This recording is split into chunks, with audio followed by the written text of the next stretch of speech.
Glory to God in the highest. Hi, thanks for tuning in to our daily inspiration again. And as always, thank you so much for taking the time to be here with us. And hopefully you'll be edified with what we've put together for you here. Anyway, for this video, I'd like to share a very short clip from Father Carlos Martins again.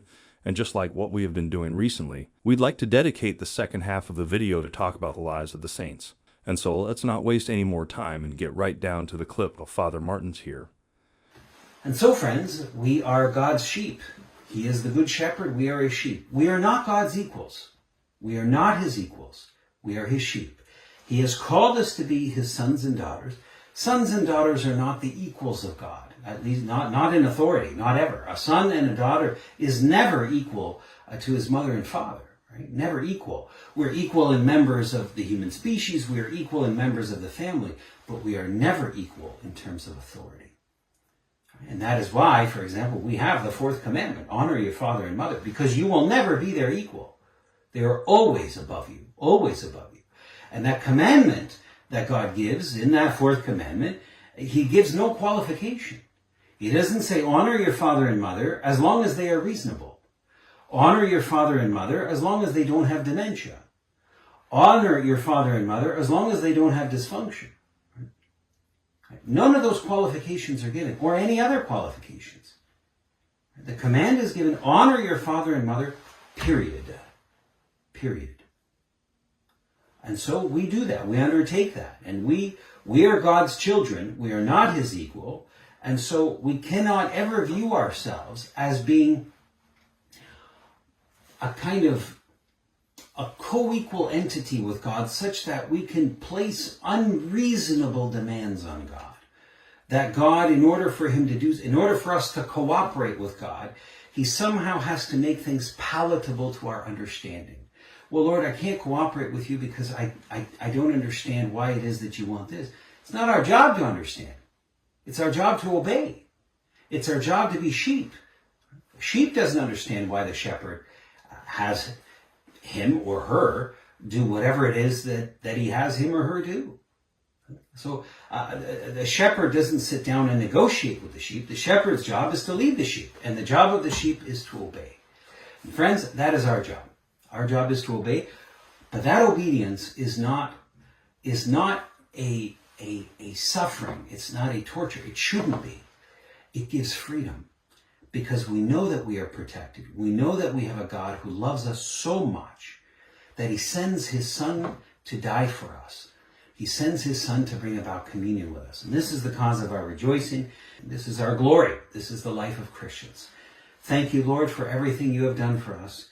And please bring about the salvation of the whole world. And now for the second half of this video, what we'd like to do this time is again to share with you about one of the saints of the church. So hopefully, we will all continue to learn about their lives and take inspiration from what they did before.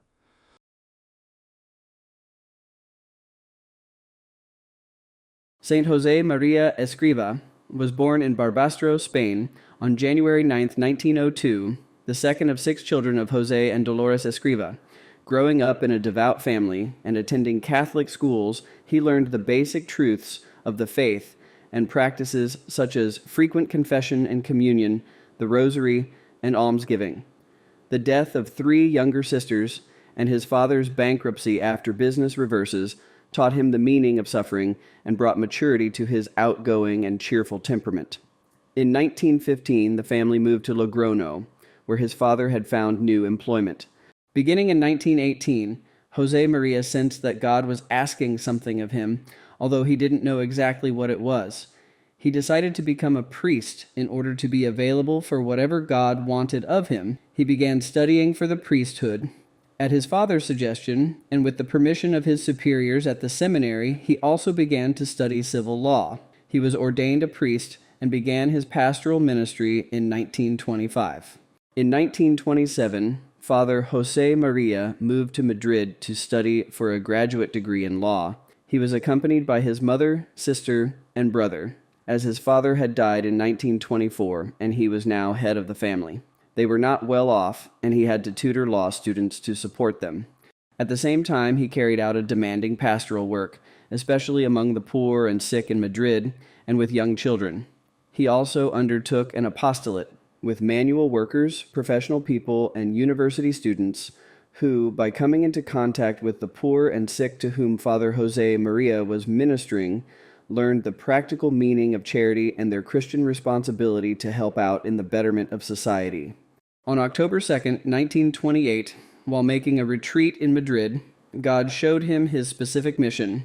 He was to found Opus Dei, which is an institution within the Catholic Church dedicated to helping people in all walks of life to follow Christ, to seek holiness in their daily life and grow in love for God and their fellow men and women. From that moment on, he dedicated all his strength to fulfilling this mission, certain that God had raised up Opus Dei to serve the Church. In 1930, responding to a new illumination from God, he started Opus Dei's apostolic work with women, making clear that they had the same responsibility as men to serve society and the Church. The first edition of The Way, his most widely read work, was published in 1934 under the title Spiritual Considerations. Expanded and revised, it has gone through many editions since then. The development of Opus Dei began among the young people with whom Father Josemaria had already been in contact before 1928. Its growth, however, was seriously impeded by the religious persecution inflicted on the Catholic Church during the Spanish Civil War that took place between 1936 to 1939. The founder himself suffered severe hardships under this persecution, but unlike many other priests, he came out of the war alive. After the war, he traveled throughout the country giving retreats to hundreds of priests at the request of their bishops. Meanwhile, Opus Dei spread from Madrid to several other Spanish cities, and as soon as World War II ended in 1945, began starting in other countries. This growth was not without pain. Though the work always had the approval of the local bishops, its then unfamiliar message of sanctity in the world met with some misunderstandings and suspicions, which the founder bore with great patience and charity. While celebrating Mass in 1943, Father Josemaria received a new foundational grace to establish the priestly society of the Holy Cross, which made it possible for some of Opus Dei's lay faithful to be ordained as priests.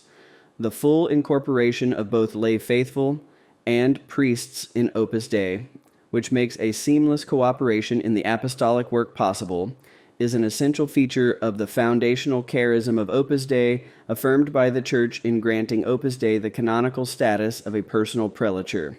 In addition, the priestly society conducts activities in full harmony with the bishops of the local churches for the spiritual development of diocesan priests and seminarians. Diocesan priests can also be part of the priestly society, while at the same time remaining clergy of their own dioceses. Aware that God meant Opus Dei to be part of the mission of the Universal Church, the founder moved to Rome in 1946, so as to be close to the Holy See. By 1950, the work had received pontifical approvals affirming its main foundational features, spreading the message of holiness in daily life, service to the Pope, the Universal Church, and the particular churches, secularity and naturalness, fostering personal freedom and responsibility, and a pluralism consistent with Catholic moral, political, and social teachings. Beginning in 1948, full membership in Opus Dei was open to married people. In 1950, the Holy See approved the idea of accepting non-Catholics and even non-Christians as cooperators, persons who assist Opus Dei in its projects and programs without being members. The next decade saw the launching of a wide range of undertakings: professional schools, agricultural training centers, universities, primary and secondary schools, hospitals and clinics, and other initiatives open to people of all races, religions, and social backgrounds, but of manifestly Christian inspiration. During Vatican Council II, Father Josemaria worked closely with many of the Council Fathers, discussing key council themes such as the universal call to holiness and the importance of laypersons in the mission of the Church.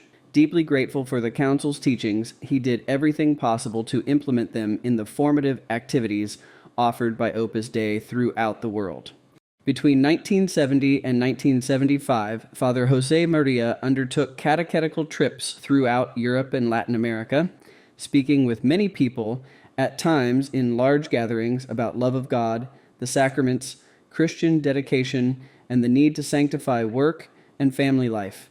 And by the time of Father Josemaria's death, Opus Dei had spread to 30 nations on 6 continents.